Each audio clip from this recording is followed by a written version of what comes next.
حسین محبوب رب المشرقین و رب المغربین مولانا و مولا الثقلین سیدنا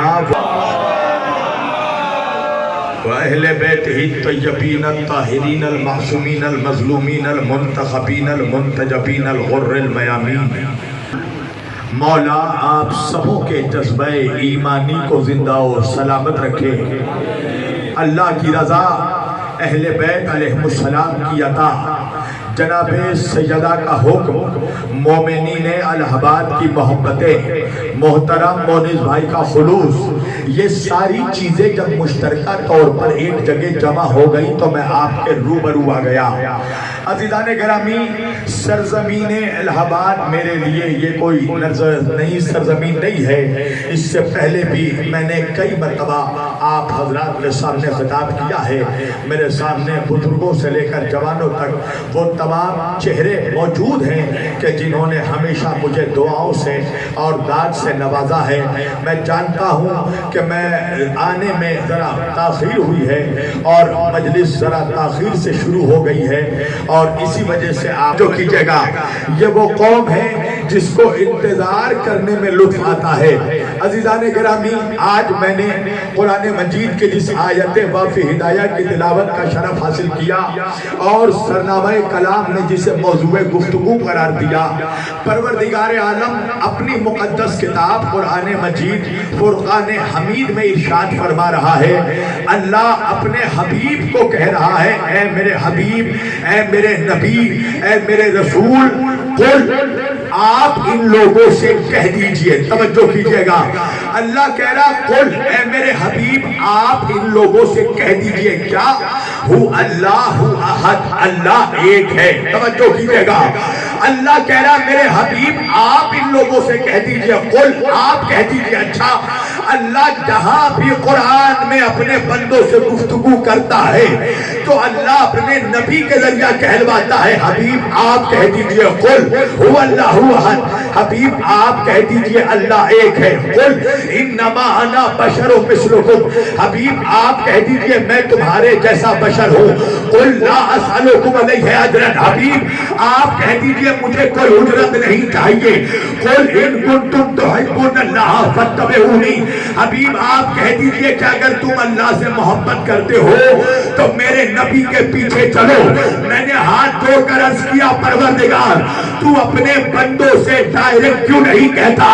آواز آئی ڈائریکٹ نہ کہہ کر میں ڈائریکٹ ملاؤں کے چہرے پر تماچا مارنا چاہتا ہوں۔ اللہ نے ملا کو اس کی اوقات بتائی کہ دیکھو تم اس لائق بھی نہیں ہو کہ اللہ تم سے ڈائریکٹ گفتگو کرے، ارے توجہ کیجئے گا، تم اس قابل بھی نہیں ہو کہ اللہ تم سے ڈائریکٹ کلام کرے۔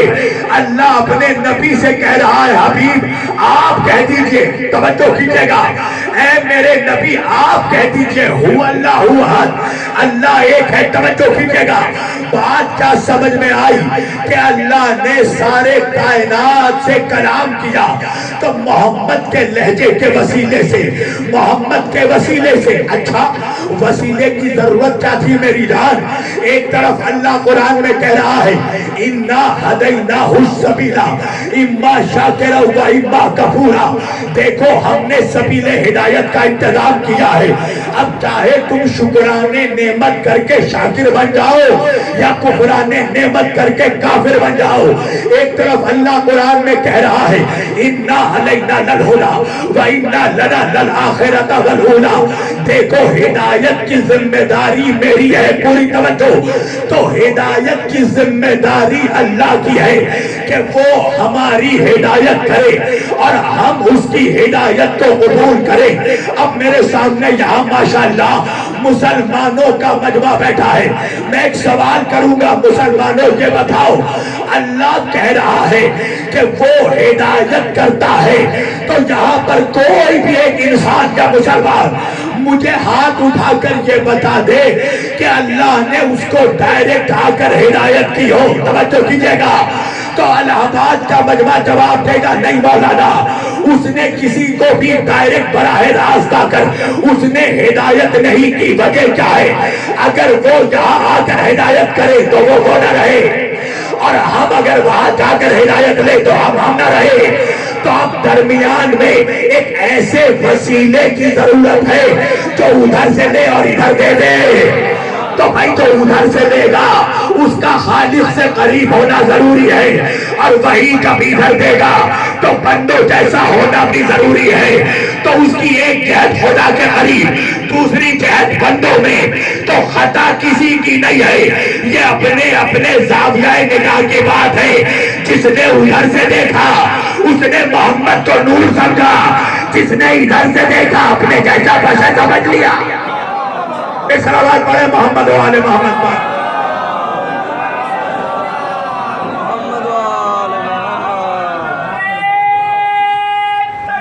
نے ادھر سے دیکھا، یہ کسی کی خطا نہیں ہے، یہ تو اپنے اپنے زاویہ نظر کی بات ہے۔ جس نے ادھر سے دیکھا اس نے محمد کو نور سمجھا، جس نے ادھر سے دیکھا اپنے جیسا بشر سمجھ لی، اپنے جیسا بشر سمجھ لیا۔ اچھا یہ کیا ہے؟ یہ ہے وسیلہ۔ توجہ کیجئے گا، یہ اس کے اوپر پہلا فلور ہے نا، توجہ کیجئے گا، اس کے اوپر ہے چھت۔ اگر چھت میں جانا ہو تو سامنے سیڑھی موجود ہے، سامنے زینہ موجود ہے۔ بھائی سیڑھی کیا ہے؟ سیڑھی وہ شے ہے کہ جس کا ایک سرا بلندی کی طرف ہوتا ہے، دوسرا سرا پستی کی طرف ہوتا ہے۔ تو بھائی سیڑھی کا کام کیا ہے؟ کہ پستی کو بلندی سے جوڑ دے۔ اب سمجھ میں آیا؟ اللہ نے زمین میں محمد و آل محمد کو اسی لیے بھیجا کہ آل محمد بندوں کو رب سے جوڑ دے۔ ایک صلوات پڑھے سب مل کر محمد و آل محمد پر۔ رہے ہیں کیا حال ہے؟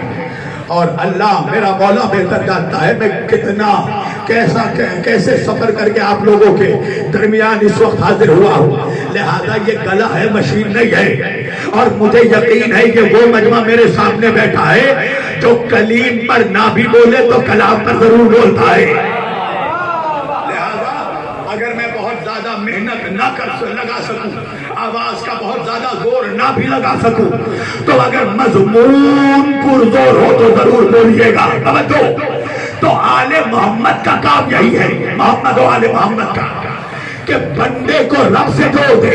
توجہ کیجئے گا۔ اچھا بھائی ہم دعا کرتے ہیں نا، کس کے وسیلے سے دعا کرتے ہیں؟ محمد اور آل محمد کے وسیلے سے دعا کرتے ہیں نا۔ ایک طبقہ ہے ملت اسلامیہ میں جو یہ کہتا ہے کہ کسی کے وسیلے سے دعا مانگنا حرام ہے۔ توجہ کیجئے گا۔ اچھا نام لے لوں؟ نہیں، اشارہ کروں گا۔ آپ کے ملک کا ایک نالائق ہے، سمجھ گئے نا؟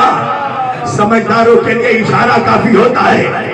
نالائق کا نام مت پوچھنا، اس لیے کہ ممبر سے نالائقوں کا نام نہیں لیا جاتا۔ توجہ، آپ کے ملک کا ایک نالائق ہے، دڑی پار ہو کر گھوم رہا ہے۔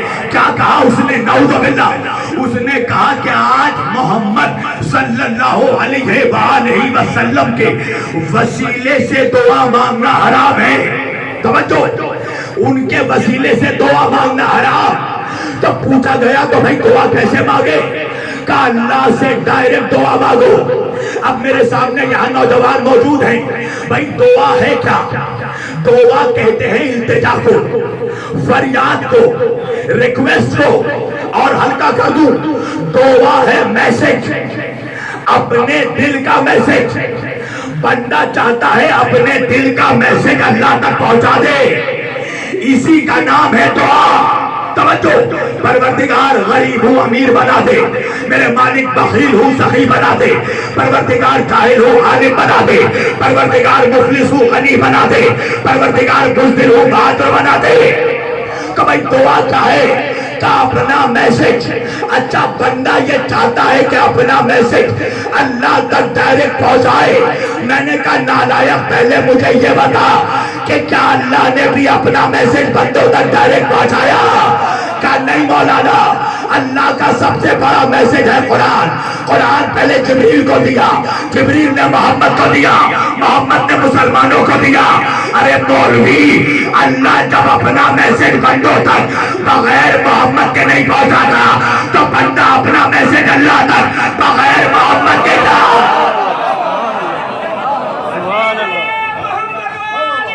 اور ساتھ ساتھ مائک کا بھی حال دیکھ رہے ہیں۔ اچھا، لوگوں کو یہ بات سمجھ میں نہیں آتا کہ شیر کبھی گھاس نہیں کھاتا۔ ہاں، تو جیسی مخلوق ہو غذا بھی ویسی رہنی چاہیے۔ ایک صلوات پڑھے محمد والے محمد۔ پوری توجہ، اللہ کہہ رہا ہے میرے حبیب بول، آپ ان لوگوں سے کہہ دیجئے، خود آپ ان لوگوں سے کہہ دیجئے۔ تو ایک بات سمجھ میں آ گئی نا مسلمانوں، کہ اللہ نے ساری کائنات سے، سارے جہان سے اللہ نے کلام کیا محمد کے لہجے میں، فرشتوں سے کلام کیا محمد کے لہجے میں، انسانوں سے کلام کیا محمد کے لہجے میں، جنوں سے کلام کیا محمد کے لہجے میں۔ نہیں جملہ بدل کر کہہ دوں، آدم سے کلام کیا محمد کے لہجے میں، عیسیٰ سے کلام کیا محمد کے لہجے میں، موسیٰ سے کلام کیا محمد کے لہجے میں، شیش سے کلام کیا محمد کے لہجے میں، ادریس سے کلام کیا محمد کے لہجے میں، نوح سے کلام کیا محمد کے لہجے میں، صاحب سے کلام کیا محمد کے لہجے میں، سلیمان سے کلام کیا محمد کے لہجے میں، داؤد سے کلام کیا محمد کے لہجے میں، یعقوب سے کلام کیا محمد کے لہجے میں، یوسف سے کلام کیا محمد کے لہجے میں، ابراہیم سے کلام کیا محمد کے لہجے میں، اسحاق سے کلام کیا محمد کے لہجے میں، اسماعیل سے کلام کیا محمد کے لہجے میں، ہارون سے کلام کیا محمد کے لہجے میں، یوشع سے کلام کیا محمد کے لہجے میں، زکریا سے کلام کیا محمد کے لہجے میں، یحییٰ سے کلام کیا محمد کے لہجے میں، ملائکہ سے کلام کیا محمد کے لہجے میں، حوروں سے کلام کیا محمد کے لہجے میں، غلمان سے کلام کیا محمد کے لہجے میں۔ سوال یہ ہے کہ اللہ نے سارے جہان سے کلام کیا محمد کے لہجے میں، تو محمد سے کلام کیا کس کے لہجے میں؟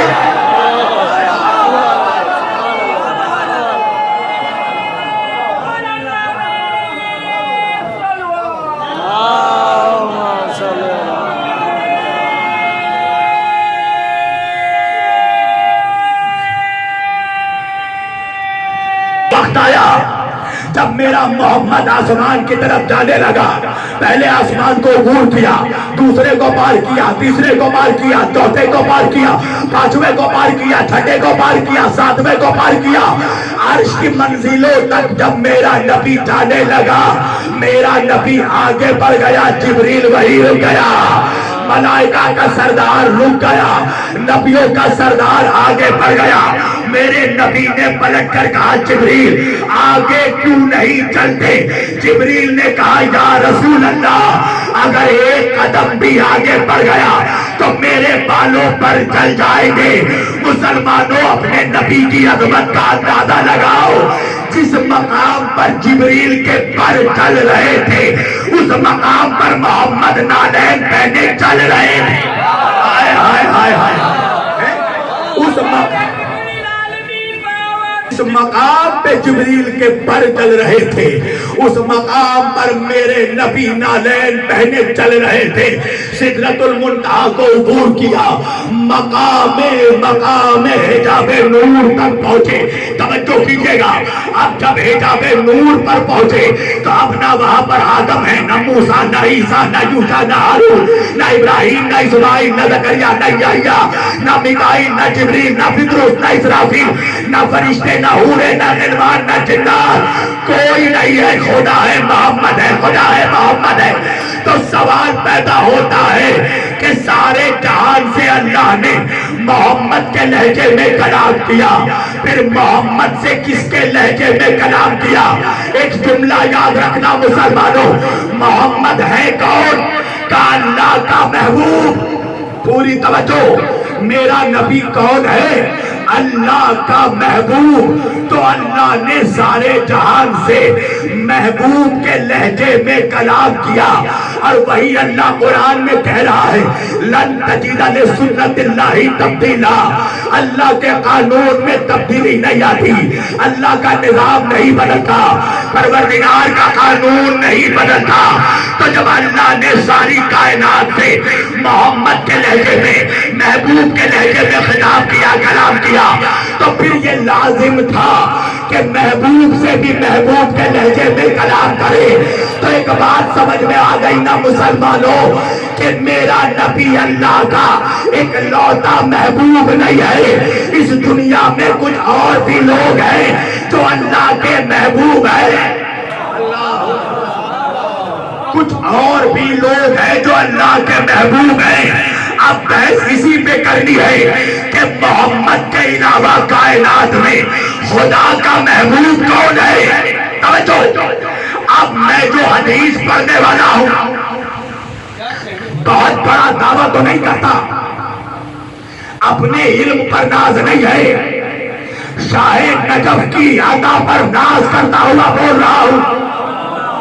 شاید مجھ سے پہلے الہ آباد میں آج تک کسی مولوی نے یہ حدیث نہیں پڑھی ہوگی، اور وجہ بھی ہے کہ اچھے اچھوں کی حالت خراب ہو جاتی ہے اس حدیث کو پڑھنے میں۔ توجہ، حدیث پڑھنے سے پہلے میں حوالے دے دوں حدیث کے تاکہ علم کی باسی کڑیوں میں ابال نہ آئے۔ پہلا حوالہ اہل سنت کے حدیث کے بہت بڑے امام نسائی نے اس کو اپنی کتاب خصائص امیر المومنین میں اس حدیث کو لکھا۔ آپ کہیں گے مولانا امام نسائی کا پہلا نام کیوں لیا؟ وجہ ہے یہ وہی امام نسائی ہے کہ جس زمانے میں جب بنی امیہ کے کتے ممبروں پر بیٹھ کر مسجد کے خطبوں میں، مسجد میں ممبروں پر بیٹھ کر جمعہ کے خطبے سے جب علی کو بھوکا کرتے تھے، میرے مولا کو گالیاں دیتے تھے، جب 90 سالوں تک علی کو ممبر سے گالیاں دی جانی سنت بن گئی تھی، اس زمانے میں یہ وہی امام نسائی ہے جو شام کی جامع مسجد میں ممبر پر چڑھ کر جس نے علی کی عظمت پر پوری کتاب پڑھ کر سنائی، پوری کتاب لکھی اس زمانے میں، اور کتاب کا نام کیا رکھا؟ خصائص امیر المومنین امام علی ابن ابی طالب علیہ السلام۔ اور شام کی جامع مسجد میں جا کر جب امام نسائی نے علی کے خصائص پڑھ کر سنائے تو شام زادوں نے کہا کہ آپ ذرا ان کے بھی فضائل سنائیے۔ ارے مجمع کہا ہے اللہ جانے، سمجھ گئے نا؟ شام زادوں نے کہا کہ ذرا ان کی بھی عظمت تو سنائیے، تو امام نسائی نے کہا کہ ارے ان کی عظمت پر تو مجھے ایک بھی صحیح حدیث نہیں ملی سوائے اس ایک حدیث کے کہ نبی نے اس سے کہا تھا کہ اے فلاں کے بیٹے تیرا پیٹ کبھی نہ بھرے۔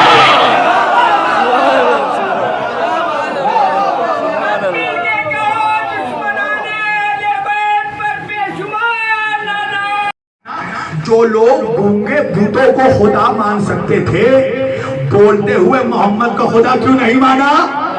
ارے توجہ کیجئے گا، ہاں چلو میرے ساتھ، میں بھی چلتا ہوں تمہیں سخت منزل پر لے چلتا ہوں۔ اچھا، بتوں نے کبھی معجزہ کر کے نہیں دکھایا، تو بن دکھانے معجزہ دے بغیر معجزہ دیکھے ہوئے جو لوگ بتوں کو خدا مان سکتے تھے تو معجزہ دکھانے والے محمد کو خدا کیوں نہیں مانا؟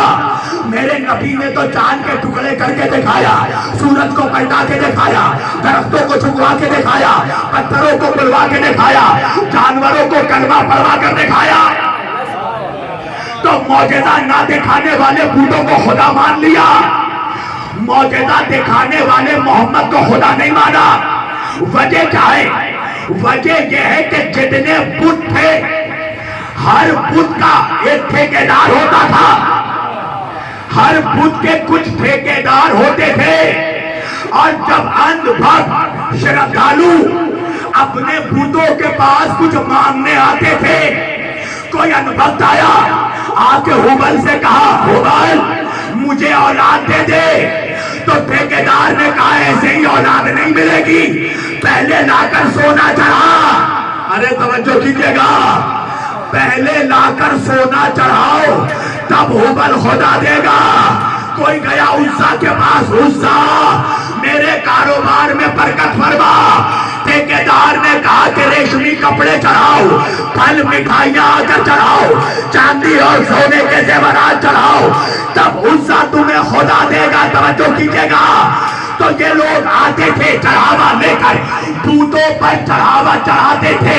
سوال یہ پیدا ہوتا ہے کہ بت تو مردہ تھے، ان کو چڑھاووں کی ضرورت نہیں تھی، تو یہ چڑھاوے جاتے کہاں تھے؟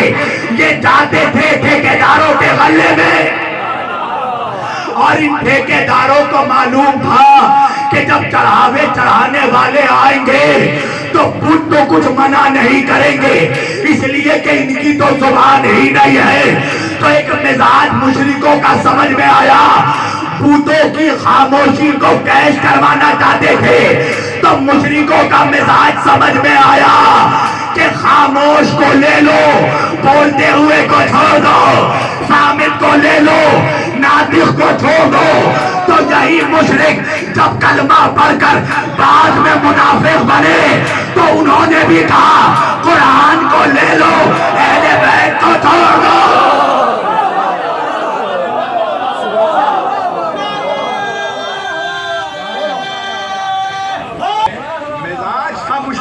کہ سامت لے لو ناطق چھوڑ، تو یہی تو مزاج بعد میں منافقوں کا بنا۔ قرآن لو، اہل بیت کو چھوڑ دو۔ کیوں؟ قرآن جتنی مقدس ہو مگر ہے خاموش۔ بھائی نہیں سمجھا میرا مجمع؟ بھائی قرآن سامنے رکھا ہے رحل پر، کوئی منحوس شرابی بیٹھ کر شراب پیے تو کیا قرآن سے آواز آئے گی کہ شراب پینا حرام؟ کہا نہیں مولانا، جب تک قرآن کھول کر نہ پڑھ لو سمجھ میں بات نہیں آئے گی کیا حلال کیا حرام۔ قرآن سامنے رکھا ہے، کوئی جواری بیٹھ کر جوا کھیلے کیا قرآن سے آواز آئے گی جوا کھیلنا حرام؟ کہا نہیں مولانا آواز نہیں آئے گی۔ کیوں؟ اس لیے کہ قرآن ہے خاموش۔ اگر قرآن سامنے رکھا رہا، کوئی شرابی شراب پیتا رہا تو قرآن نہ روکے گا، نہ بولے گا، نہ ٹوکے گا۔ پر منافق جانتا تھا کہ اگر اہل بیت کا دامن پکڑ لیا تو اہل بیت بولیں گے بھی، روکیں گے بھی، ٹوکیں گے بھی۔ اس لیے کہ رحل پر جو قرآن رکھا ہے یہ خاموش قرآن ہے۔ کربلا میں جس حسین کا نور چمک رہا ہے وہ بولتا ہوا قرآن۔ ایک سلامات پڑھے سب مل جل کر محمد و آل محمد پر۔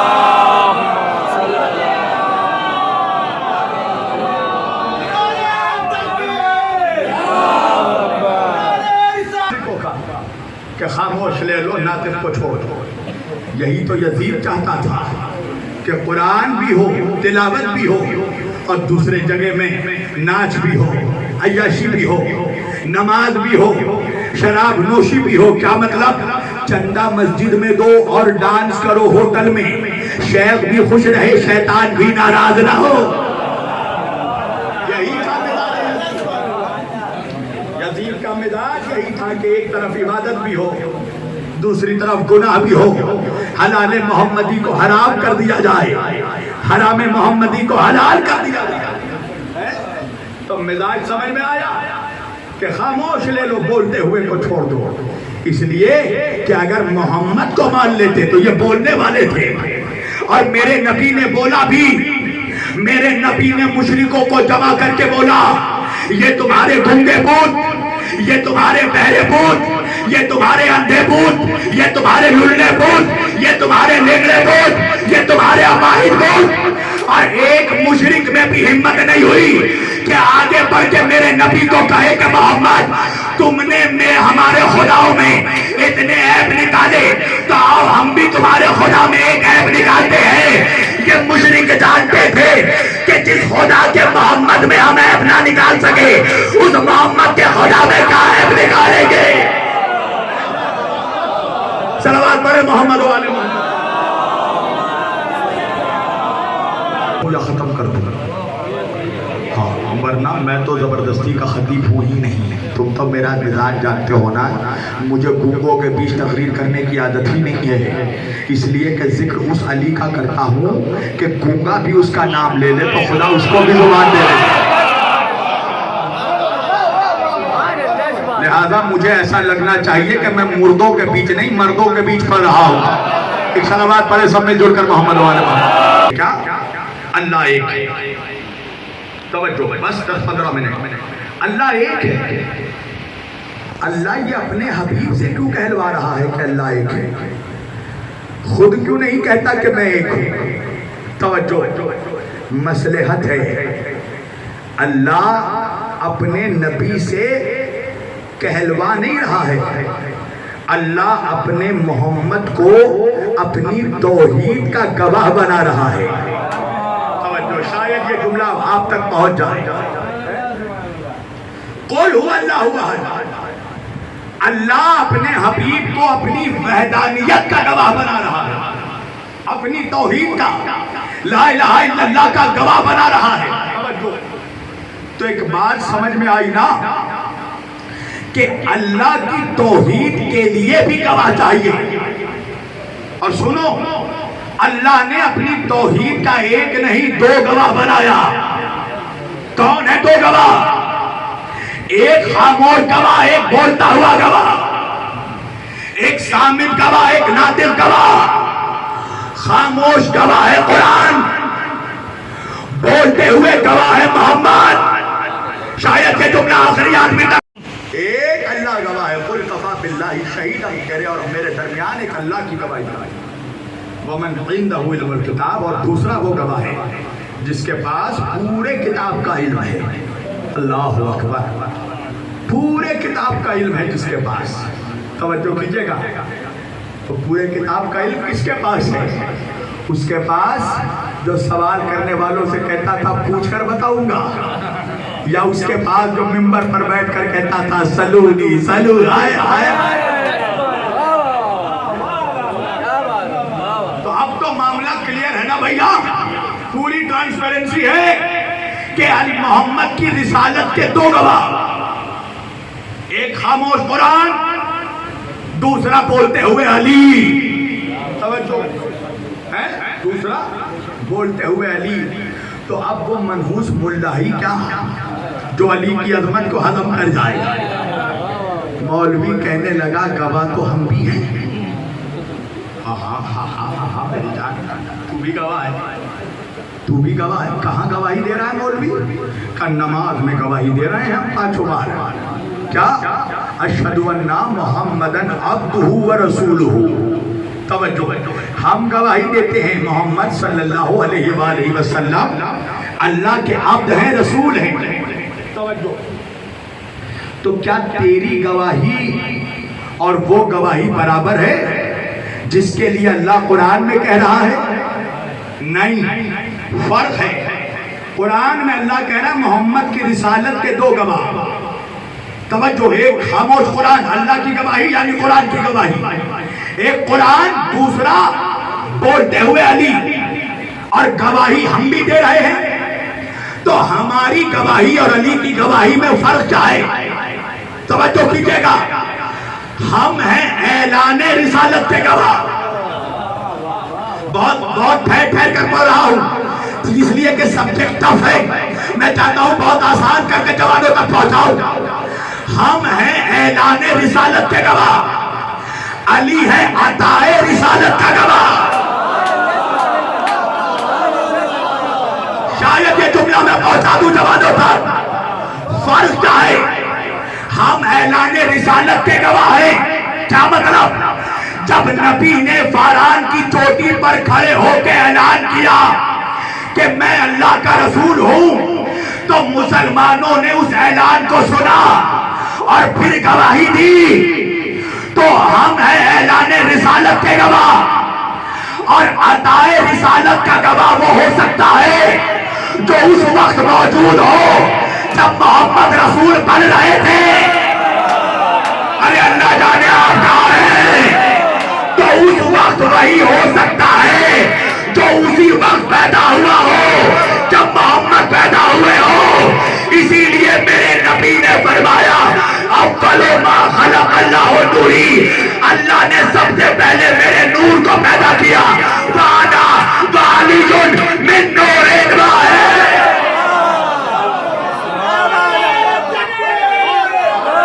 علی رسالت محمد کا عطائی گواہ ہے۔ اور یا تو آج کے بعد منحوس قرآن پڑھنا چھوڑ دے، کیونکہ پھر نعوذ باللہ یہ آیت جھوٹی ہو جائے گی۔ اللہ کہہ رہا ہے ومن عنده علم الکتاب، یہ ملا کا بیان نہیں، اللہ کا اعلان ہے۔ توجہ کیجئے گا، تو اب اللہ کی توحید کے دو گواہ، ایک خاموش قرآن، دوسرا بولتے ہوئے محمد، تو محمد کی رسالت کے بھی دو گواہ، ایک خاموش قرآن، دوسرا بولتے ہوئے علی، تو اب علی کی امامت کے بھی دو گواہ چاہیے نا، ایک خاموش قرآن، دوسرا بولتے ہوئے حسن، حسن کی امامت کے بھی دو گواہ، خاموش قرآن، دوسرا بولتے ہوئے حسین، حسین کی امامت کے بھی دو گواہ، خاموش قرآن، بولتے ہوئے زین العابدین، زین العابدین کے امامت کے بھی دو گواہ، خاموش قرآن، بولتے ہوئے محمد باقر، محمد باقر کی امامت کے بھی دو گواہ، خاموش قرآن، بولتے ہوئے جعفر صادق، جعفر صادق کے امامت کے بھی دو گواہ، خاموش قرآن، موسیٰ کاظم، اللہ جانے میں الہ آباد میں پڑھ رہا ہوں یا کہیں اور پڑھ رہا ہوں، جعفر صادق کے امامت کے بھی دو گواہ، خاموش قرآن، بولتے ہوئے موسیٰ کاظم، امام موسیٰ کاظم کے امامت کے بھی دو گواہ، خاموش قرآن، بولتے ہوئے علی رضا، امام علی رضا کی امامت کے بھی دو گواہ، خاموش قرآن، بولتے ہوئے محمد تقی، محمد تقی کے امامت کے بھی دو گواہ، خاموش قرآن، بولتے ہوئے علی نقی، علی نقی کے امامت کے بھی دو گواہ، خاموش قرآن، بولتے ہوئے حسن عسکری، حسن عسکری کے امامت کے بھی دو گواہ، خاموش قرآن، بولتے ہوئے امام مہدی علیہ السلام، تو اب امام مہدی کی امامت کے لیے بھی دو گواہ چاہیے، خاموش قرآن تو موجود ہے، بولتا ہوا گواہ کہاں ہے؟ اب سمجھ میں آیا، اللہ نے عیسیٰ کو چوتھے آسمان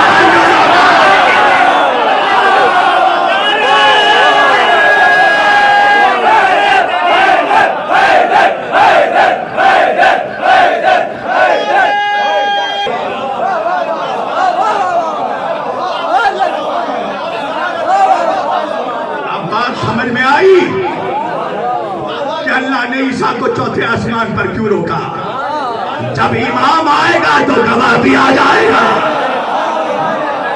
ایک سلامات پڑھے سب مل جل کر عظمت امام